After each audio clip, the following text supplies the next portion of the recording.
Okay, it's time to commit. 2024 is the year for prioritizing yourself. Begin your new smile journey with Byte, and you could start seeing results in just 2 to 3 weeks. Just order your at-home impression kit today for only $14.95 at Byte.com. Byte Clear aligners are doctor-directed and delivered to your door. Treatment costs thousands less than braces. Plus, they offer financing options, accept eligible insurance, and you can pay with your HSA, FSA. Get 80% off your impression kit when you use code WONDERY at Byte.com. That's BYTE.com. Start your confidence journey today with Byte. Acast powers the world's best podcasts. Here's a show that we recommend.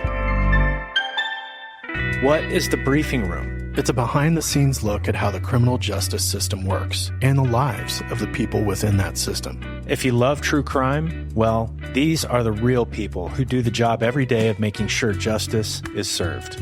Hi, I'm Detective Dave. I'm Detective Dan. Together we have decades of experience in local law enforcement, a profession that we think is often misunderstood.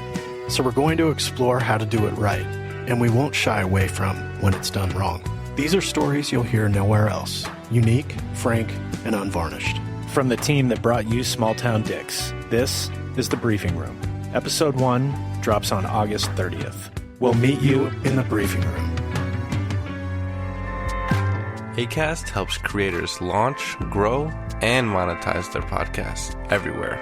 Acast.com.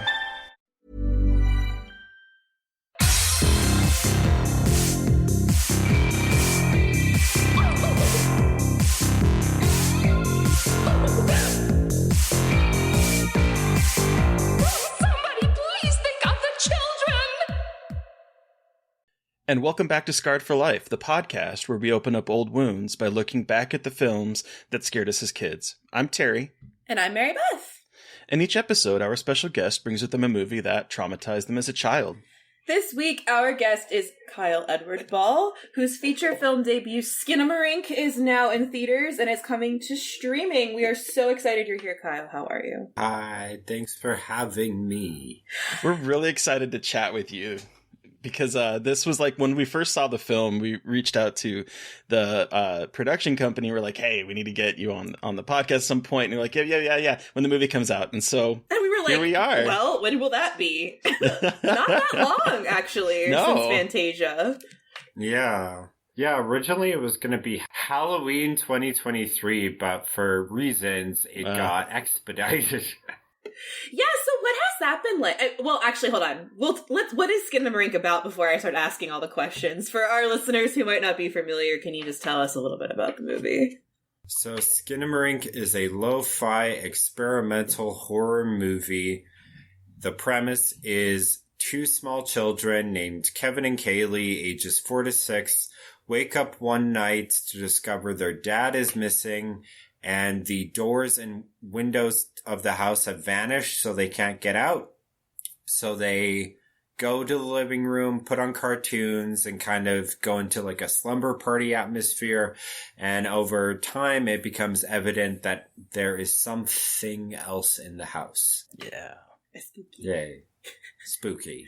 But so, okay, this movie kind of was on the festival circuit, people were talking about it, then lots of other things happened, and it kind of went a little bit crazy and went, viral, as people love to say. And so what has that experience been like for you, and having this, like, lo-fi horror film all of a sudden, like, capture the internet's attention so quickly? It's been surreal and a roller coaster of emotions, and it feels like since Fantasia, the roller coaster hasn't like gone down. It just keeps going. No. It goes, but it's like never actually on the trend chart, like stopped going up. Like there's been dips, but it's never really stopped. It's been weird. Cool. Like it's been cool. Like, it's been positive, and I feel like the luckiest filmmaker in the world. And there's been parts where I get overwhelmed, or this happens, or I'm like, oh, it's starting to feel like a desk job, blah, blah, blah.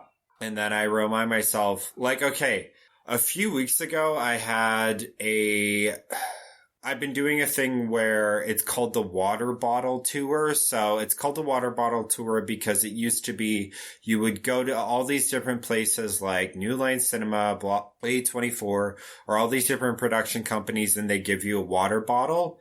And now it's all been through Zoom, right? Uh-huh. And which, if you watch Curb Your Enthusiasm, if they ever go to a different company, like Larry goes to a different company, they do give him a water bottle, right? I think there's an episode where it's a plot device in the episode. Anyways, so yeah, because of recycling. Okay. So anyways, so I had one the other day with A24, which was great, but it was like after doing a ton of different meetings and I was exhausted and I'm like, I have to, have a meeting with A24. And I have to remind myself, like, Kyle, Kyle, not even 4 months ago, like you have sweaters that you haven't washed from like the time back where you would have been like, Kyle, shut up. You're having a meeting with fucking A24. A24. Yeah, that's wild. I can only imagine, because from my perspective, it was so weird because, like, you know, I saw the movie, I wrote my review, and over the weeks, this review, I've been operating my site since 2018, and this review has become my most read thing on my site in the amount of time that it's been, like, since Fantasia, which is, so I was like, what is going on here? And that's when I started to realize that there was, you know, it had gone viral and all that other stuff was coming out on it. But I was like, what is going on? Yeah. It's been, I saw you tweeted that, and there's been a few other, like, smaller horror outlets who wrote reviews too, who said similar stuff. Like, there was a podcast in Alberta who, it's not a horror, he's not like a horror thing. He's just like, hey, we have the same group of friends. You want to be on the podcast, blah, blah, blah. And then he was like, just by fluke, the episode I was on was the most downloaded episode he had that whole year, of like, by like light years too, right? It's wild. That's so weird. Yeah. Like, it's just gonna be such a surreal experience to be like, people want to hear me talk about things. I know. It's just wild. Especially for forever. Like, even when I was sending the rough cut of the movie to my friends, I was getting frustrated. Granted, when I was sending the rough cut to them, it was the holidays. So, like, they were busy. But still, I was like, really? And they're like, I'll watch your movie eventually, Kai. Like, and now it's like people are so excited by it, and it's weird. Good, but weird. Oh yeah. But I wanted to hear more about where the idea, came from. We have The Heck is the short film that, you know, this kind of was the proof of concept for on YouTube. Everyone, if you haven't seen Heck, go watch that on YouTube, on Kyle's YouTube channel. But, like, where we'll did include it in our show notes too. So where did it was kind of like the impetus for this concept for you? So shades of the story had been circling in my mind for years. And there was other weird things too. Like, a big thing in horror movies is like, how do you trap the people in the area? Oh. Right? So The Shining is, okay, well, they're snowed in. Easy, right? Mm-hmm. And other things will be like, oh, they're in a remote area, or they'll be emotional. Like, Poltergeist has a really good example. Like, they send the kids to leave, but they stay in the house because they need to get Carol Ann, right? And one day I'm like, what if I just, like, got rid of the doors and windows just because, and the kids are like naive, and they're so young that maybe they're like, this is just a part of life, right? Like, this is just something that happens. Who knows, right? So that happens, and then other shades of it had percolated.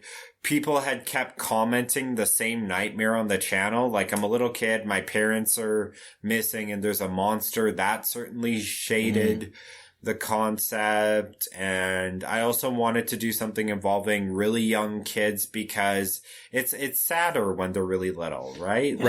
Yeah. Like, when they're like like college age, air quote, kids, like adults. Like we're almost kind of, and I haven't seen Bodies, but I think they play on this of like, yeah, let's see him get killed, right? Like, and with little kids, you don't want to see anything bad happen to them. So I played around with that, and yeah. Wow. It's so wild to me, because this movie, it taps into something very primordial, I think, in us.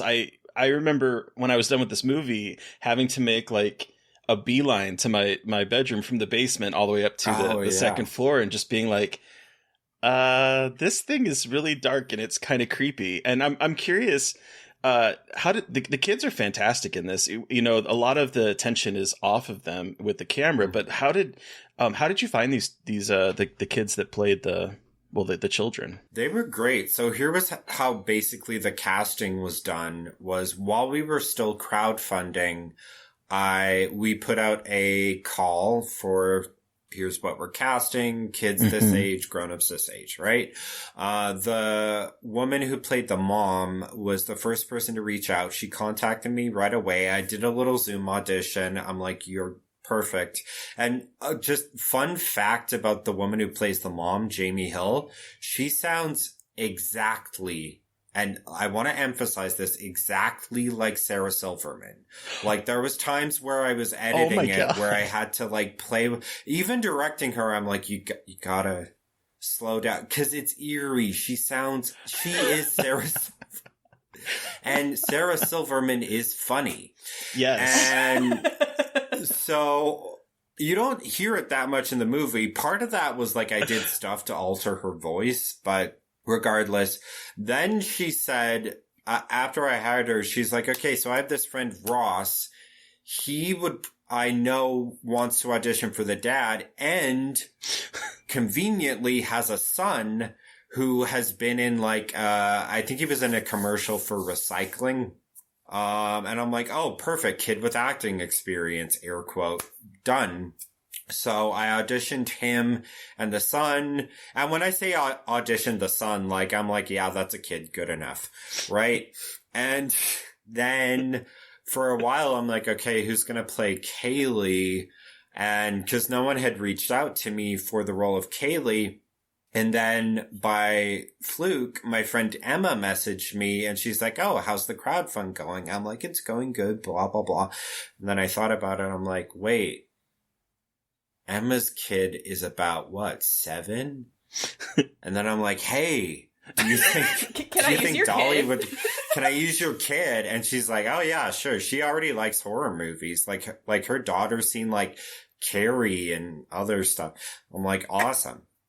So then we got to the day of shooting and I was nervous about directing kids. Right. But I'd also psyched myself up in my mind of, okay, everyone says it's so difficult, and it is, but if you plan for it, if you're smart about it, human about it, like don't do a long shooting day, because it's, on top of being unethical, impossible to get a kid to work a traditional film set day. So we had scheduled it, okay, we're going to not even do a full half day of just having them in front of the camera. Then like maybe an hour at the most of them recording all their dialogue. We'll do all their dialogue post so that we don't have to worry about them doing the same line in front of camera over and over again. Oh. We did all this stuff to make it as kid friendly as possible. And on top of that, we had done other stuff like, don't talk down to them, right? Just be nice. Just, okay. We didn't want to overwhelm them. So I didn't say, okay, they have to read the full script, because that's even impossible too. I just briefly said, okay, so this is a scary movie. There's a monster. You kids don't have to pretend to be scared on camera, but you will have to pretend to be scared in front of a microphone. We'll come to that bridge when we get it. The first shot we do, which is the first shot in the movie of them, the two in the hallway at the beginning of the movie, I was showing Lucas how to operate or hold the tape recorder. And so I said, action. They just did the scene.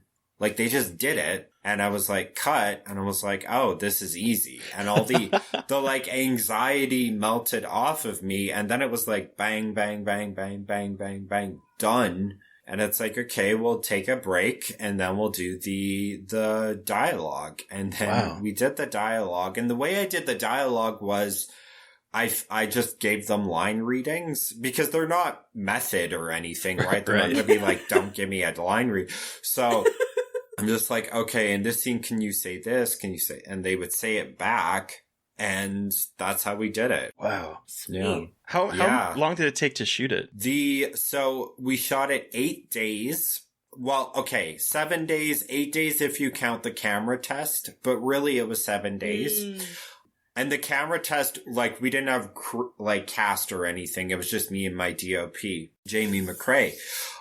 So really it was 7 days. The first day it was just the kids' camera, the kids' audio, the dad's camera, the dad's audio. That's it. Then day 2 and 3, no cast on set, just us filming ceiling, POV, blah, blah, blah. Day 4, we had like a half, or not even a half, like a quarter day of Jamie Hill, who plays the mom, doing camera and dialogue. Then the rest of that day back to like filming whatever. And the thing is, a lot of those days, we're not just filming hallways. On top of that, we're doing POV shots, which some of them are surprisingly difficult. Like the scene of us going up the stairs at the end, we did like 20 takes of that. Every other shot was like 1 or 2 takes, but because it's hard, because the camera shakes, I wanted it to go a certain way. There'd be stupid stuff like my dad would turn on a light downstairs by accident. Like, there was all these things. The rest of it, though, was fairly easy. Or other stuff, too, like the parts where the TV turns on and off, we would have to make it play just right, or stuff like the Roku wouldn't work. But yeah, so 7 days. Wow. Like The Ring. Yeah. Whoa. And so you filmed this in your childhood home, right? Yeah, absolutely. And my parents were awesome. And they were super accommodating too. Like, initially we were like, okay, well, we'll take down all the black wrap so you can live with windows. And then after the first day, my mom's like, you know, we can leave up all the black wrap. That's fine. But you have to like put my plants by this one window that we'll remove the black wrap for, so that the plants don't die. And outside of that, like, they were incredibly accommodating. Wow. Just hanging out on set. Just yeah. That's so cool. And funny. Yeah, it was great. The only thing we really had to reset a lot were the TVs, because like we needed to like bring in their TVs out of frame and then back in frame, which was fairly easy to do. It wasn't as complicated as you think. They don't have like fancy setups. It's just a big like flat screen and like a little cable box, which conveniently are fucking wireless. And I'm like, oh, thank God we don't have to like rewire them. Right. That's so cool. Wow. So the evil TV, sorry, just one more thing. Yeah, please. The TV that appears in the living room is a monster. I hate that fucking TV. So it's fucking heavy. We used it for Heck, and even in Heck, it was a fucking diva. Like, we didn't have the remote for it. So, and the power button broke, so we had to like find a screwdriver and jam in. Then eventually we figured out if you unplug it and plug it back in, it default turns on. So, perfect. Then it sat in the Heck house forever. Then I didn't want to use it for Skinamarink. I wanted to use a smaller tube TV. And my friend Edmund's like, well, just use that one. It is from 1995. I know it's a bit up to date for that era, but it's not like historically inaccurate. And I'm like, fine, we'll use it. You have to schlep the thing into your friend's car, bring it to a house, schlep it to the living room. And then every time we would plug it and plug it back in, on top of default turning on, it would also go to channel 3, which is not the Roku channel that we had to play old cartoons. It was just static. So we would plug it back in. There'd be a second of noise followed by... Yeah, that's horrifying. It fits the vibe, though, right? It wasn't the vibe, though. It was fucking loud. Yeah, exactly. That TV is still at my parents' house because I don't want to... I was going to ask what happened with it. It's probably like 500 pounds, right? It's like a boulder, right? It's a boulder, and it's weighted all at the front. No! So you have to, like... Yeah. The things we do for cinema. I hate that TV. Are you going to keep the TV? I wanted to smash it after we were done, but since the movie's blown up, my friend Edmund is like, well, no, that TV's famous now. I want to keep the TV. And I'm like... You could probably sell it. Which sounds terrible, but someone would buy the shit out of that TV for real, though. But I have to run it by Edmund first, because now that TV's a celebrity and blah, blah, blah. And how are you going to ship that? How expensive would it be to ship it? Yeah, freight it. It'll probably be someone who lives in the city and we've thought about, there's a handful of props who we thought like, hey, we could sell this and like give the proceeds to charity, right? So we'll see. Yeah. That'd be so cool. I want to meet the person who eventually buys that giant TV. That'd be so funny. Like, I had the Skinamarink TV. Why? It's so big. Where do you have space with for that? With no remote and a broken power button. But I also wanted to hear more about how you got into filmmaking. Like, how did you, like, you know, you have Heck, you have a lot of your awesome short films on YouTube, you have this. So what was kind of like the starting point for you in wanting to make films, specifically horror films? Since I was 7, I wanted to direct movies, and then I've always gravitated towards horror, so Goosebumps, Are You Afraid of the Dark were heavy influences on me. Other stuff like, the Twilight Zone movie had a big impact on me, which if you watch, there's weird Easter eggs in the Twilight Zone movie, particularly the It's a Good Life segment directed by Joe Dante that are echoed in Skinamarink. Other stuff like the Tales from the Dark Side movie with Debbie Harry, like... Love that movie. I know, yeah, it's so good. And then I got into horror through that, then it just sort of kept spitballing because growing up, I was a weirdo kid who didn't have any friends. So watching movies became my friend, and yeah. And then when I was a teenager, I got into like weirder, kind of artsier movies like La Ventura and 2001: A Space Odyssey and all this, and yeah.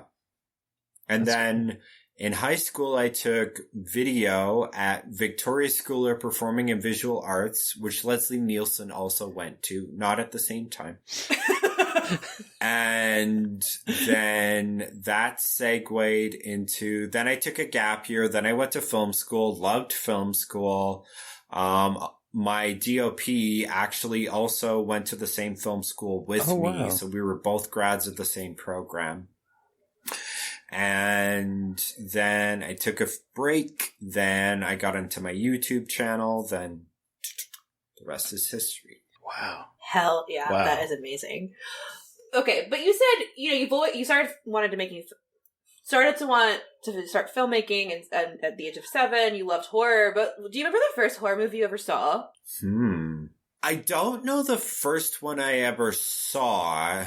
I have some very early memories of in elementary school, there was a Hitchcock marathon on the CBC the weekend before back to school. And so that's when I saw Birds and Psycho, and those stuck with me vividly. Okay. And as far as other ones that stuck in my mind, which, do you want me to wait? Because there's 2 that stuck in my mind that are the Scarred for Life tangential ones, or... Yeah, so let's take a quick break, and then we can dig into those, because I am curious about that.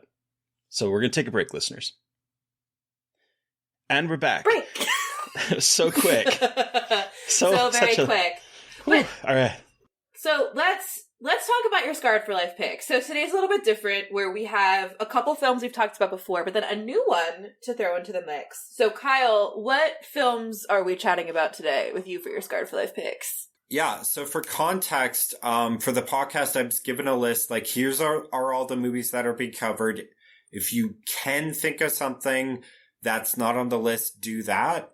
And I looked through the list and I'm like, everything that scarred me is on this list. And so they said, okay, so my two picks that have already been covered are The Exorcist by William Friedkin and The Fly by Sir David he's not a sir.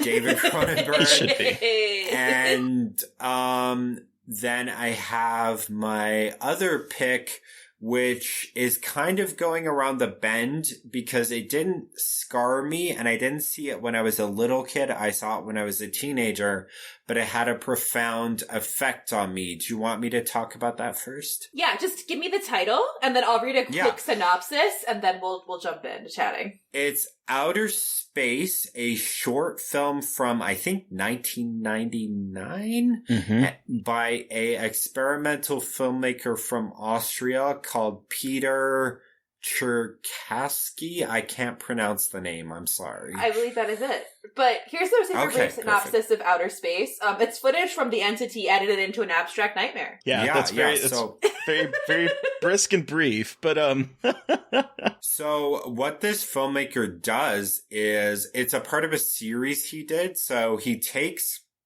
basically took a film version of The Entity into his dark room, played with it for an entire year, and came out with Outer Space, this short thing.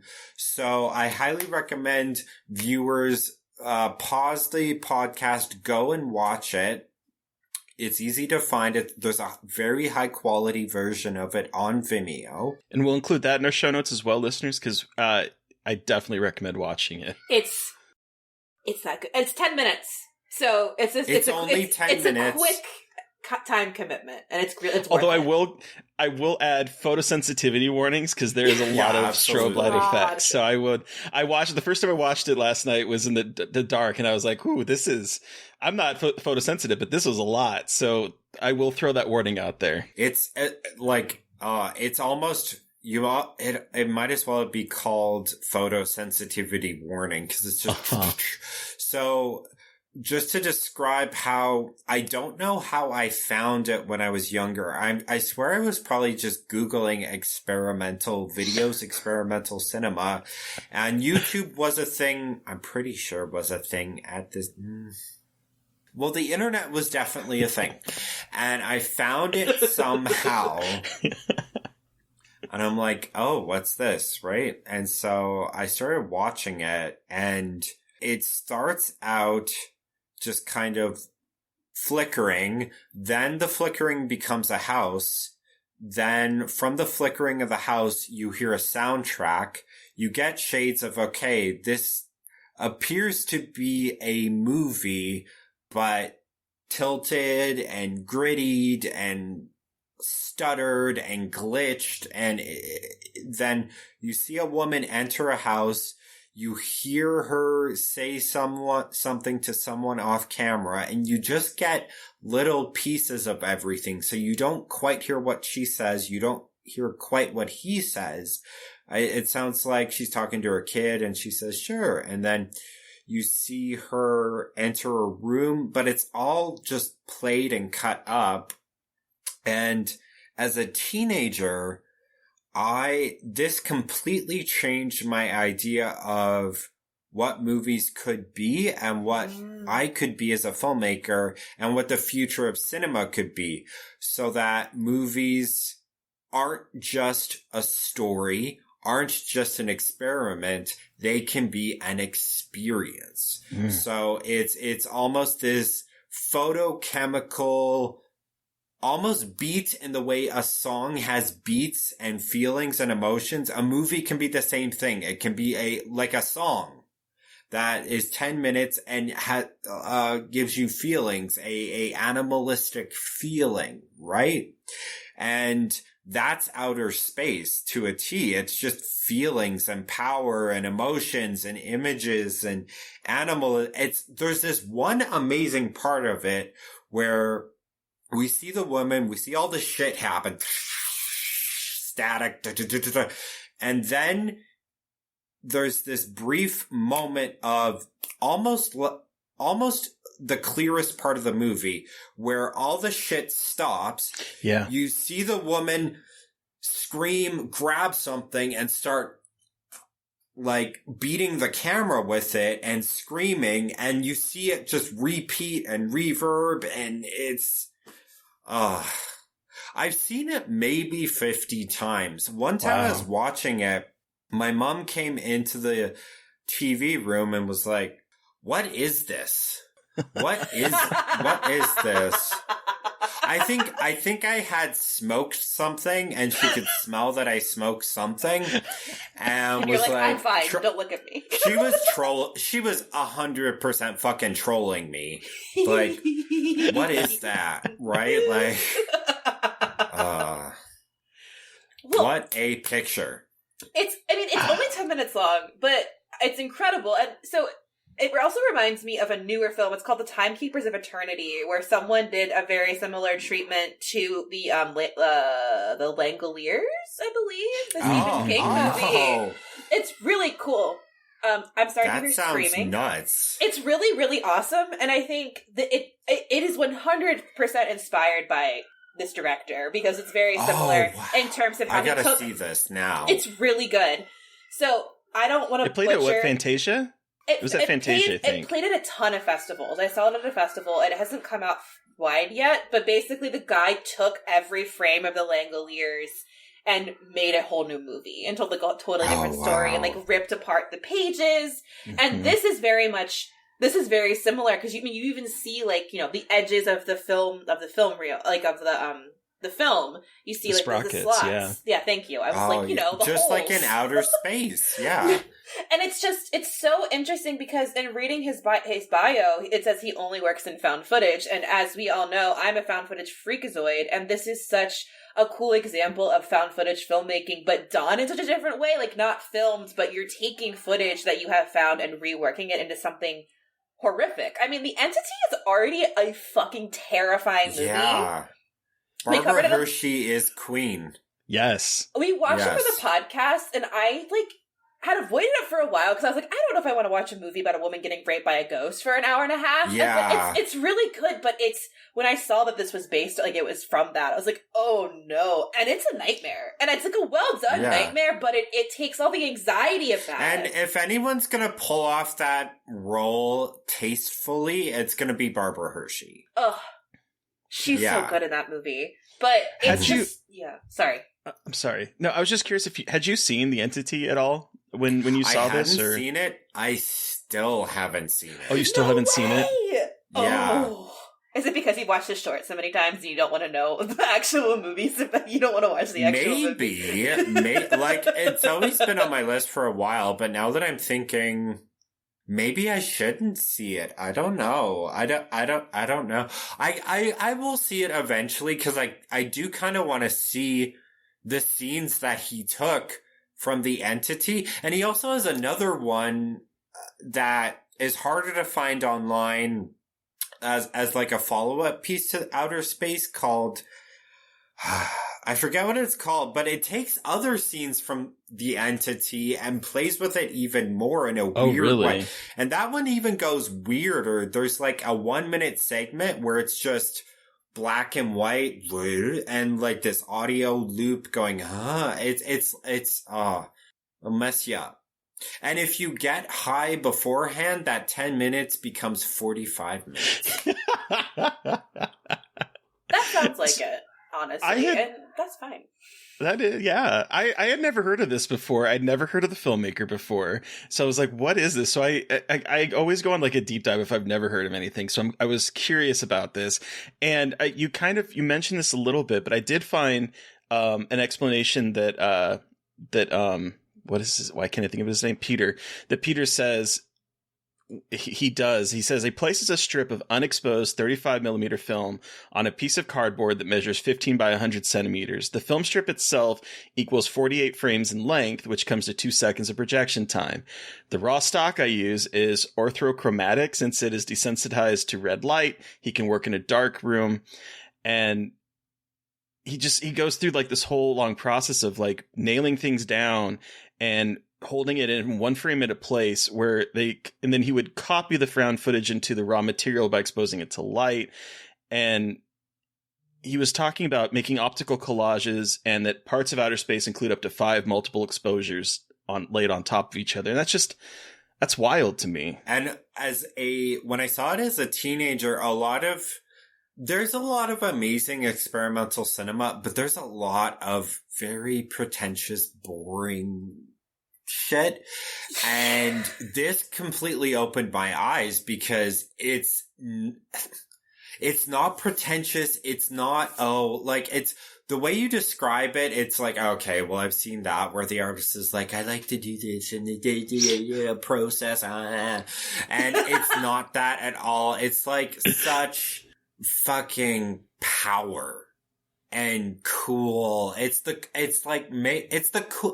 the coolest short film ever made. It's just so fucking balls to the wall. Yeah, and so when I was looking at what he does with his work, he did describe it as an ongoing attempt to create a kind of meta cinema that invites the viewer to consider the building blocks of the medium. And that is a statement that could sound really pretentious, but if you watch the short, it is literally what he does. I love that he takes the film stock, he creates images that it almost seems as if instead of it like recontextualizes the entire entity as like a film that is about film that is actually actively attacking her. It seems like in some points, because you mentioned the part where it kind of everything clears and she grabs like, I think it's a vase and starts attacking the camera itself. I think it's a coat hanger. Is it a coat hanger? Yeah. Oh, it's so fucking cool. She goes up to the window, smashes, and she, it's just super cool that he takes this idea of an entity attacking a woman in a film and then makes it as if we're kind of looking at the film itself attacking her. And it's such a fascinating way of recontextualizing that entire movie. What's funny is that I did find that apparently he claims that he chose to rework the entity based solely upon its plot summary. An invisible force sexually terrorizes a woman in her California ranch house.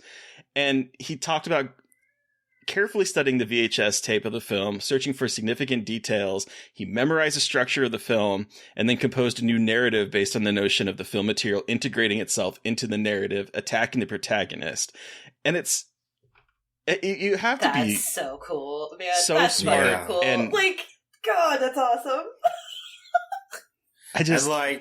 edgelord teenage Kyle was like, I'm gonna be that one day. I'm gonna take cinema. I'm gonna take the pillars of cinema and fucking blow it. I'm gonna be like spooky John Waters. Look, that was. I'm not like trying to blow smoke up your ass, but like you're doing some cool stuff. Like I think in watching this and seeing Skinamarink, like Terry and I were talking, we were like, oh my god, like we can totally see why this movie was so influential on Kyle. Like we can see where maybe you saw like, oh, I can just fuck with form however I want. Like film form doesn't have to be one thing. It can be so many other different things. So it's really cool to see this short, watching Skinamarink and kind of seeing really how much you were influenced by it. Yeah, there's even there's one or two, I don't want to spoil it, but there's one or two parts in the movie, because I didn't want to do this too much where it's like, oh, I'm playing with like the actual medium as far as this and that, but there's two parts in it where we do see literal tone and light, like in outer space, and if you blink you actually kind of miss them. But wow. Oh, it's so cool. It's like a panic attack in a movie, I will say. Like it feels it is like how panic attacks feel, and that's terrifying as someone who has a lot of panic attacks or has dealt with panic attacks a lot. It's crazy to see when people can capture that. And like being able to capture that emotion, especially in reworking another movie, is really fascinating as well. Like it's it's a really cool and terrifying but refreshing emotional experience. I just love. I almost watch it in the same way you would listen to the same song over and over again, because you like first time I heard Dancing on My Own by Robin, I downloaded it and listened to it over and over and over, and because it's such a fucking good song. And I did the same with Outer Space. I just kept watching it over and over and over again. Wow. Yeah. The thing that jumped out at me immediately when I was watching this is, so I'm a huge Nine Inch Nails fan, and there is this music video for Came Back Haunted that is a music video that David Lynch did. And it's very much like a bunch of static images interspliced with like footage and stuff like that. But the feel of that short film from like, I don't even know when it was, early, maybe mid to aughts, summertime. It was after this is my point. But it feels like that music video has some elements that reminded me very much of Outer Space. And it's so weird to think that we have an artist like Lynch who I would say that this Outer Space kind of feels a little Lynchian in the way that it kind of uses imagery and sound to like tell a different story. But then it also seems to me weird to me that I'm watching this music video and I'm thinking this reminds me so much of Outer Space. And I'm curious if that, influenced him, because it's just, there's a lot going on. Can I say, so weird coincidences and things. So I think while she was still pregnant with me, or when I was, I don't know, my mom really got into Twin Peaks. And so I don't think she's not like a Lynch fan, but she's seen Mulholland Drive and liked it, right? Like, and so it's weird how she got into David Lynch. And then another weird thing, this has nothing to do with Outer Space, but my mom's term for like a weird movie that is odd, but you kind of like is, the movie's very Outer Space, right? But she means it in terms of like, it's heady, it's blah, blah, it's good, right. But it's very, quote, Outer Space. Like, I think she called Salem's Lot. She's like, it's Outer Space, but it's good. Like, I don't know. So when you saw this, did it lead you down to track down more of Peter's work? Have you seen a lot of his stuff? Yeah, I saw that companion because he has a trilogy. I think it's called the CinemaScope trilogy. Yeah, and it's Outer Space. It's this other one he did of the Entity, and then DreamWork. DreamWork, that's the other one. DreamWork is it. That's the other one. I swear I rewatched DreamWork a bunch too. Outer Space is king, but DreamWork is awesome too. And then he did another one where it's clips from a Western that he took and played around with. And yeah. He did it with erotic films too. The Exquisite Corpse. It's not Exquisite Corpse, but Corpus. The Exquisite Corpus. He also did it with erotic films and ads. I haven't seen those. I don't know if I've seen those ones. That's cool. Yeah, I was just looking at all of his stuff and curious about it. His stuff is very like it plays. It's not so much festival-y. Like it has played at festivals, but a lot of his stuff has played in like art galleries. I was gonna say, right? This is like you go to an art gallery and see it playing on a wall, and like you sit and watch it. Like that's the kind of which is kind of an affront, because I feel like this demands either a theatrical or at-home lights-off, sound-up experience. Yeah. Yeah. 100%. So, we also talked about two other movies that scarred you for life, which were The Exorcist and The Fly. So, I would love to hear your scarred for life stories for both, but maybe we'll start with The Exorcist, just because everyone is so very familiar with that title. Absolutely. So, I remember A&E used to be a smart people channel. Yep. Oh, yes. And yes. My mom really, she had it on all the time growing up. And I remember one weekend, I couldn't have been more than 6 or 7. The Exorcist, the edited for TV version of The Exorcist was on, and I caught a glimpse of it. And I think it was, I don't even remember what part, but I'm just like, no, no. And I left. And then my mom and dad told me about The Exorcist and how it was the scariest movie ever made. Right. A movie so scary that people couldn't sit through. They fainted. And that just like the idea that a movie could achieve a status in the same way that, like, it was almost like it brought a quantifiability to a movie outside of the boring stuff like, oh, it made a box office amount or this or that. A movie could achieve, this is the scariest. No other movie is as scary as this.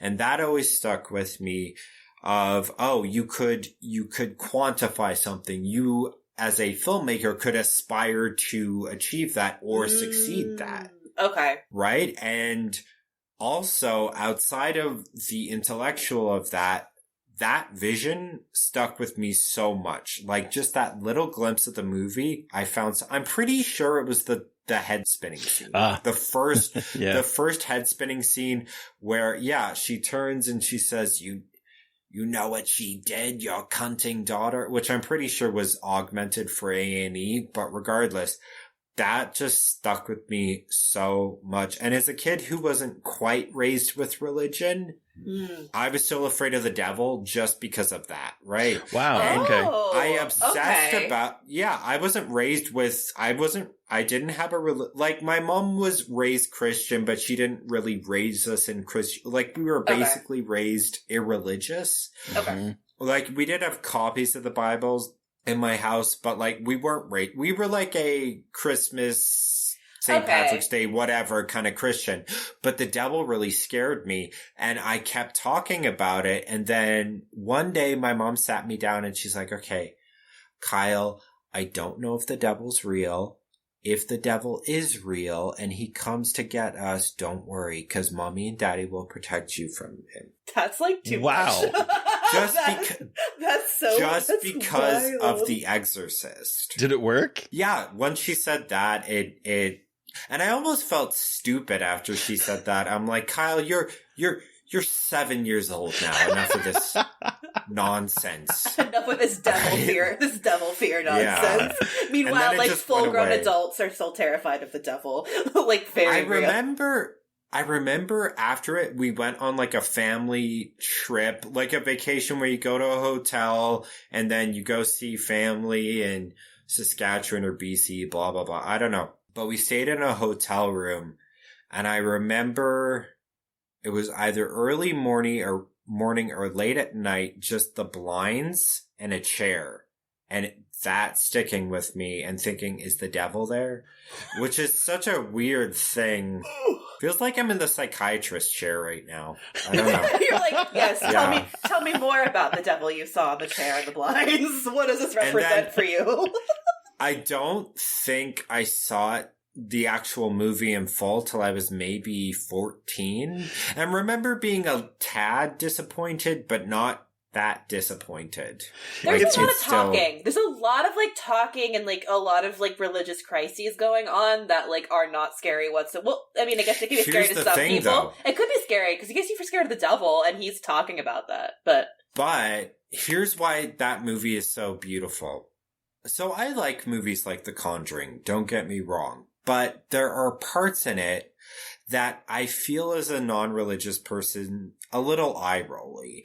And The Exorcist is so grown up, so smart, so elegant. If you take any scene in the bedroom, with the exception of the stairwell scene, out of the movie, it's a movie about a mother whose daughter is sick and a priest who talks her through it and visits the sick daughter. It's that perfect 70s hyper-realism, elegance, like grown up matter-of-factness approach to, like the scene where she meets the priest for the first time and he's like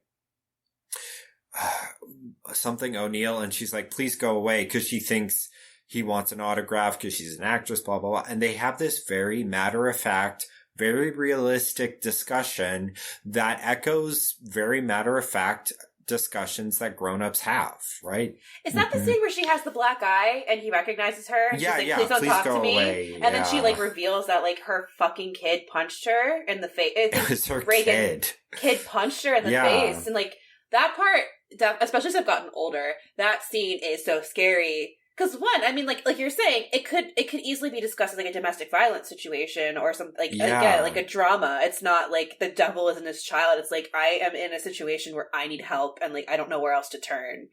And I actually hadn't thought about it like that movie like that. Yeah, to be perfectly honest, there was two movies I felt that reinvented horror in that era, 5 years apart. The first was Night of the Living Dead, right? So enough of beautiful woman in a castle horror. That's done. Night of the Living Dead, right? This is going to be horror from now on. Matter of fact, Vietnam, blah, blah, blah. And then 1973, The Exorcist. This is what horror is going to be in the 70s. It's going to be movies like The French Connection, right? Grown up, matter of fact. This is the new horror. Yeah. You know, I love when people talk. This is our third time that we've talked about The Exorcist on the podcast. And I recently rewatched it back in December for a recording. And I'm not a huge fan of this movie. I'm going to be perfectly honest. That's fine. But every single time I watch it, I find myself more drawn to the dramatic parts. Like you were talking about cutting out all the creepy supernatural stuff and it's just a drama. And that is what it kind of has pulled me in more as an adult than the idea of like the scariest movie ever. It just always stuck with me. And I had a conversation when I was about 24, 25 with my boyfriend, who's still my boyfriend, and just showed me that he got pizza. Ooh, delicious. But from a place that I'm not familiar with, so we'll see. But ooh, a gamble. We were having smokes on the apartment steps. I don't smoke anymore, Nicorette.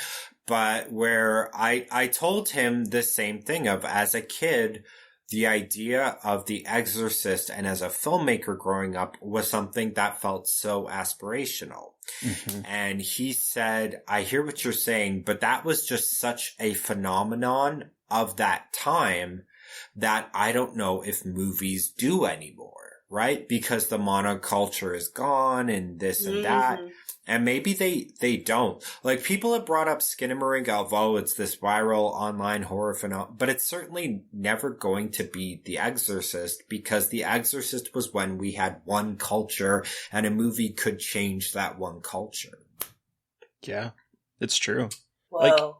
Sorry, I'm like, just like that. I have never thought about The Exorcist like that, and like that context for the 70s versus now. Like, that is so fascinating because, like you're saying, we don't have, like, because of the, like, digital age, I feel like it's so much harder for something like that, like a movie, to have such a huge cultural, especially with horror. You know, like, I feel like we still have those movies. Superhero movies. It's like the only thing I can think of. But even that, like, so my mom, her mom definitely knew about The Exorcist when it came out, right? Versus now, my mom doesn't know about Get Out or Us or Nope. And she's not anti-horror.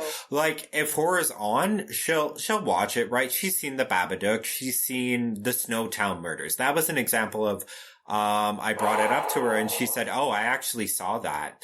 And wait, that movie? Yeah. That movie is awful. I know. Like, oh my god. I've never seen it. Because it has a synopsis where you don't know it's horror. This is true crime, right? Yeah, it's based on a serial killer thing, Terry, in Australia. It's like, it's fucked up. Australia. No. But same with the Babadook. But, the big zeitgeist horror movie of the last little while after the Babadook, I would say, as far as breaking mainstream culture, was probably Get Out, because it's been parodied and this and that. And my mom hadn't seen it. Because the monoculture has disappeared to an extent. Yeah. Huh. Wow. So I'm curious, because you mentioned the devil and you were terrified of the devil. Were you a scared kid growing up with horror films? Oh yeah, and I still am. Yeah. Oh really? Yeah, because I don't think if I would say I'm jaded to an extent because I've seen it so much. Right. But the last movie, and I saw it fairly recently, that I'm like, I have a test where it's like, this was a movie that legitimately scared me. And it's if I go to bed and I have to turn around and I have to look in the corner to see if the idea or the sound or the monster was there. The last movie that did that for me, hands down, was Lake fucking Mungo. Yeah. Because I swear, she's there. She's there. Alice is there. Alice is everywhere. Alice is vibing. Alice tragically died. That's not a spoiler. It's the whole point of the movie. Sorry, Terry's laughing at me, but the Lake Mungo is like... Lots of found footage movies like that, but the reason Lake Mungo works so well is because, A, it's done very realistically. You could see where... I could see turning on TV in Australia, and here's a documentary on Australia's version of Discovery Channel or ID Discovery, where this show would be a thing. And... Yeah. The point of it is it's just her face. She's just looking at you. Just like that. And it's sad. It's sad. It's so sad. It's so heartbreaking. Oh my God. When the mom says that, like, oh, I see parts of Allison where it's like, leave me alone, right? And my daughter I started seeing that in my daughter. Yeah. Wait, Terry, hold on a second. I can't remember. Have you seen this or you saw it and you didn't like it? Yeah, I saw it. I didn't like it. Yeah, Why? Well, because Terry's wrong. I love Terry till the day I die, but he's wrong about this, and that's okay. His subjective opinion. I'm just curious. What did you not? Did you give it a proper horror viewing? Lights off, sound up? No. So I remember. That's why you didn't like it. I remember thinking people are saying this is the scariest movie. This is the scariest movie, and I sat down to watch it. I was bored. So I need to revisit it because I don't think I was in the right headspace. I was like expecting something different than what was given, and I didn't approach it on its own. I mean, we might cover that at some point on our Patreon episode. And I will give it another watch. A big thing is proper viewing experience. You need to, if you watch a horror movie, and I'm not talking a horror movie like, have you guys seen Deadstream? Oh yeah. So fucking stupid, funny, hilarious, right? Yeah. First of all, I'd like to apologize to the minorities, right? Like just hilarious shit, right? Uh-huh. But not necessarily the horror movie where you need to 100% give it proper horror movie experience, because that's more of a horror movie that you could watch with your friends and have drinks, party. Blah, blah, blah. Mm-hmm. But Lake Mungo, lights off, sound off, ideally alone. Right? Dead silence, dark, noise-canceling headphones on. Like, immerse yourself in the, Oh, what a funny, stupid... Deadstream? There's so many stupid, like, I couldn't stop laughing during that whole movie. He nails Go see Deadstream on Shudder. We talked to the filmmakers on the podcast, and the way that he nails a certain kind of YouTuber, is just, it's perfect. It portrays the internet very authentically, in that the internet is very mean sometimes. Yeah. But okay. Nope, go right ahead. I think we're probably gonna do The Fly. Thing. Yeah. We're all the same. But yeah, I was going to say, let's talk about The Fly now and hear about that story. Story around The Fly, directed by feminist icon David Cronenberg. I'll come back to that. So, that was another movie where, again, I don't think it was on TV. I think my parents rented it and put it on. They loved it. But that was more just images sticking with me. Okay. There's so many disgusting, horrifying, realistically portrayed images, whether it's the vomit drip on someone's body or Jeff Goldblum becoming Brundlefly that you can't get rid of. And in a nutshell, is done very matter-of-factly. Mm-hmm. And also, rewatching as a grown-up will make me cry. Yes! Because, like, I can't say too much because I will start crying. But the part where the bathroom, Brundlefly, Gina Davis, and she's like, I don't know what you're saying. I don't understand. And she bursts into tears and runs out. She sees, what's his face? The schlubby ex-boyfriend. And she's like, no, we have to go to the hospital tonight. I don't want it in my body. And she bursts.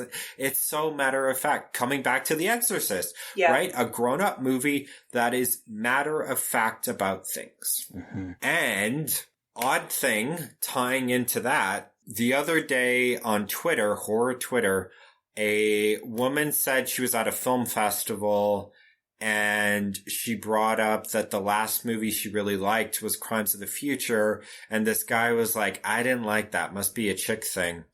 And then it became an ongoing joke of, Cronenberg, chick flick. The Fly, chick flick. Video Jerome, chick flick. Crash? Oh my god, Crash is 100% a chick flick. Chick flick, right? As a joke, because it's like, he's not really a chick. I think technically The Fly fails the Bechdel test, but regardless. And so it became an ongoing joke. And then I tweeted, and this was before my Twitter following was that big, but I tweeted, oh yeah, the other day I put on The Fly and my boyfriend is like, so we're gonna watch... Do we really have to watch The Fly by feminist icon David Cronenberg again? But we do. I'm gonna just start calling him that now. Just feminist icon. Feminist icon David Cronenberg. And then the other day I was talking about something. Let women fucking crash cars. That's what he does. Yes. He liberated us. Well. Sorry. But the other day I was talking with my mom and I brought up not even The Fly, I just brought up Flies and she's like, that movie The Fly, I fucking love that movie. And I told her about how the whole in-joke of him being a feminist icon, so. Your mom sounds like a badass. I love that your mom is just like casually like, I love The Fly. Oh yeah, I watched the Snowtown Murders. She's very much the cool suburban mom, but in many ways she's like, because she's a baby boomer who's almost Gen X, like mid-60s, right? So, I mean, born in the mid-60s, not she's in her mid. Yeah. So she could have almost been Gen X. And people forget that generation was the first generation that was like, weed? Yes. What, thank you, sir.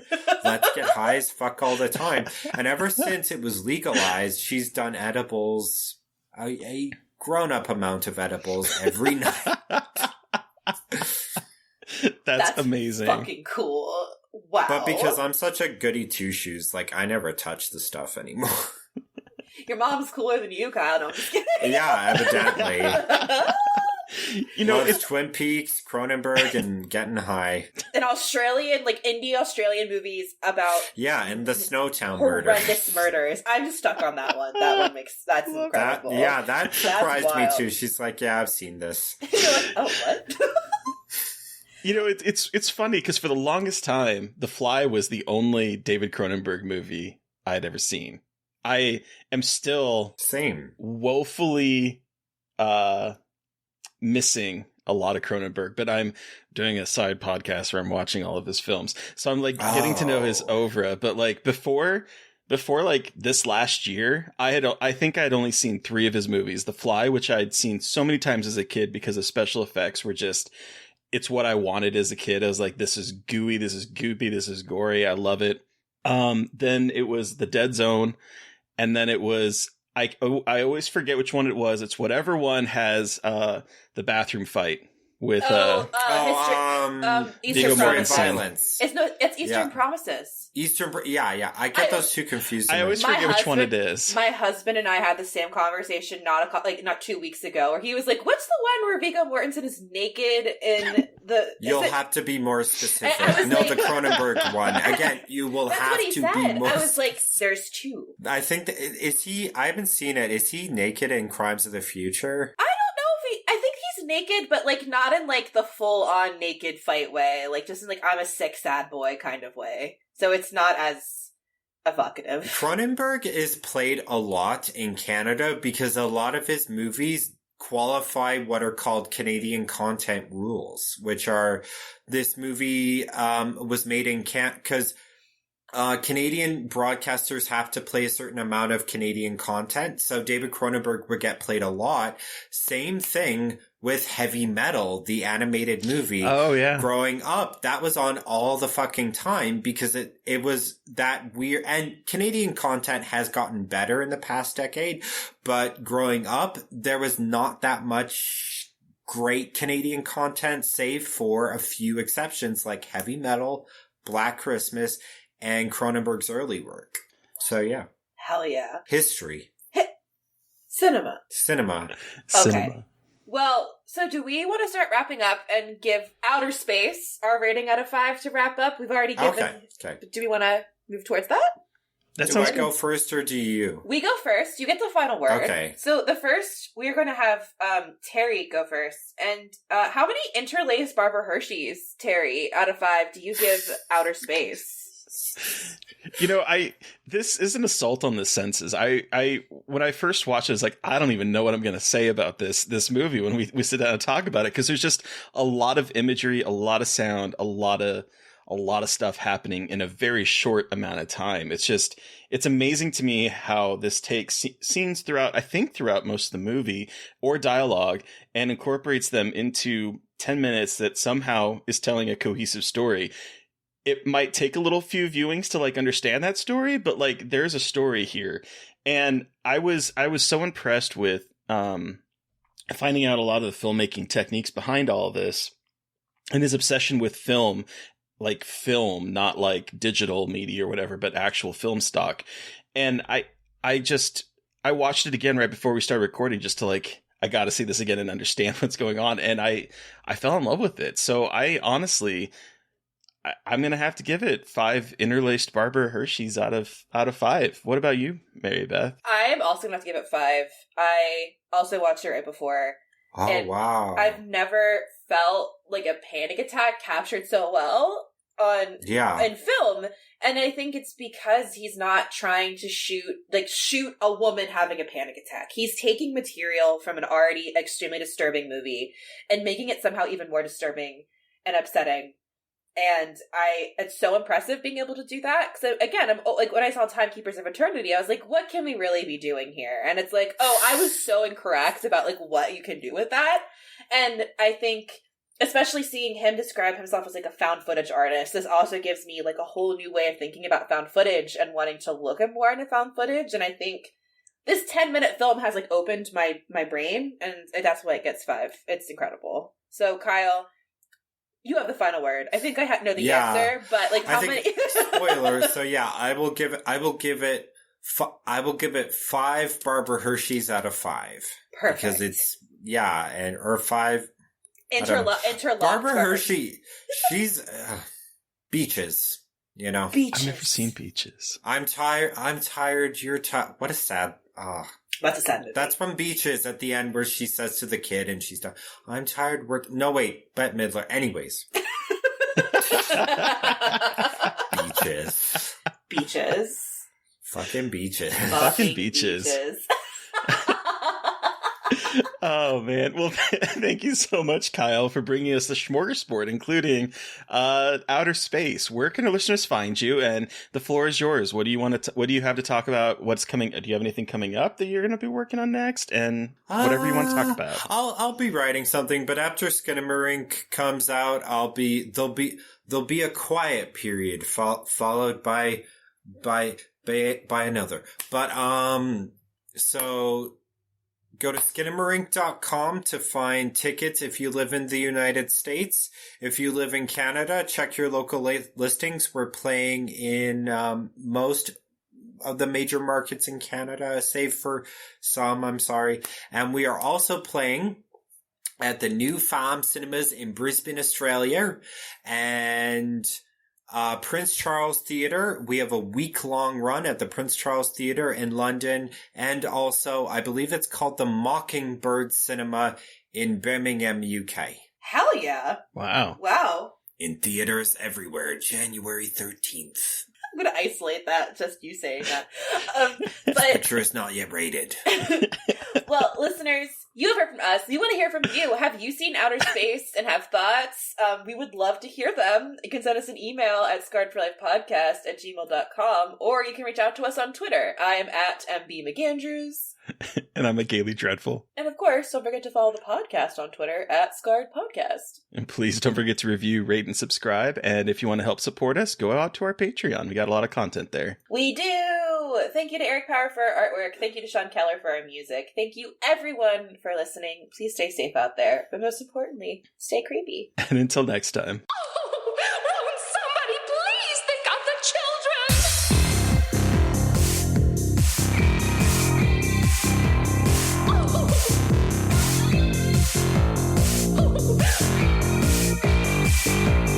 Somebody please think of the children!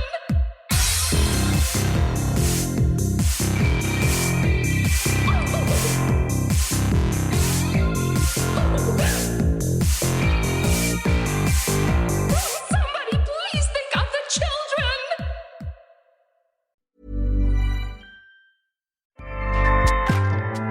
Acast powers the world's best podcasts.